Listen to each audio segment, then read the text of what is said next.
हाय दोस्तों, मैं हूं आपका दोस्त गिरीश और लाया हूं आज आप लोगों के लिए बड़ी इंटरेस्टिंग कहानी। ये कहानी है एक रेस्टोरेंट की। उस रेस्टोरेंट के अंदर हमेशा भीड़ लगी रहती थी।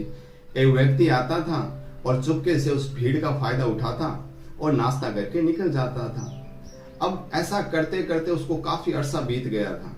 अब एक दिन क्या होता है कि उस भीड़ के अंदर से एक व्यक्ति है, वो रेस्टोरेंट के मालिक को जाकर कान में कहता है, ये जो व्यक्ति है ना, इसने बिना बिल पे किए चुपके से नाश्ता किया और निकल गया है। तो उसने कहा हम इसके बारे में बाद में बात करें। ऐसा अगले दिन भी हुआ।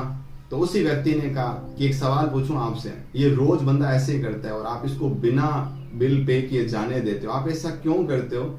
तो रेस्टोरेंट के मालिक ने कहा कि मुझे पता है ये बात सिर्फ आप पहले शख्स नहीं हो जिसने मुझे बताई है, ये और भी बहुत सारे लोगों ने मुझसे कहा है कि ये जो बंदा है ये भीड़ का फायदा उठाता है और नाश्ता करता है और यहाँ से निकल जाता है। मैं पता है इसको क्यों जाने देता हूँ। क्यों? क्योंकि क्या पता इसी बंदे की वजह से ही भीड़ हो।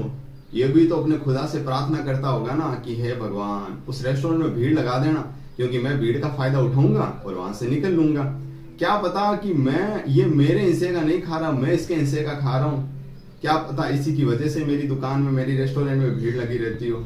और क्या फर्क पड़ता है अगर एक सिंगल पर्सन मेरे रेस्टोरेंट से खाना खाकर अगर गुजर जाता है, तो मुझे नहीं लगता इससे मेरे ऊपर कोई प्रभाव पड़ने वाला है। हाँ, एक चीज बहुत अच्छी है, लोग कहते हैं ना कि हम खिला रहे हैं। अरे खिला हम नहीं रहे हैं, ऊपर बैठा हुआ जो खुदा है उसने सबके हिस्से में कुछ ना कुछ लिखा है।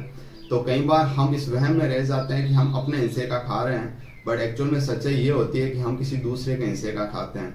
जैसे कि इस रेस्टोरेंट का जो मालिक था उसने कहा कि मैं उस व्यक्ति के हिस्से का खा रहा हूँ। क्यों? क्योंकि उसकी वजह से ही तो मेरा धंधा है वो चल रहा है।